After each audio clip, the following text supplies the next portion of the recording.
Браво! Хамаагүй дараагийн шүлдия өнөхний гайхалтай. Ямар бүр гайхалтай вэ? Анаад сонирхолтой зүйл ба та бүхэнд бас төлөвлөлт хийж бодож байгаа.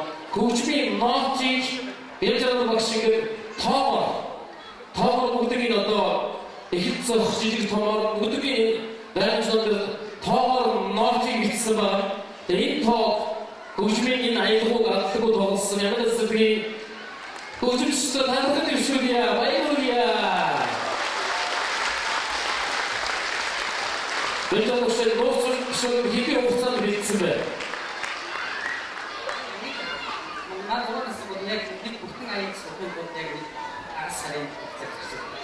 Энэ аяг удаа харин жишээ бичсэн. Тэр борос. Төсөвчдөр 2-3 сард одоо 6 нас хүрчээр энэ бүгдөө ч бас шаншгүй тийм. Энэ чулуун дээр ингээд тоог хараад байгаа гэдэг нь хэцүү хүн гайхалтай.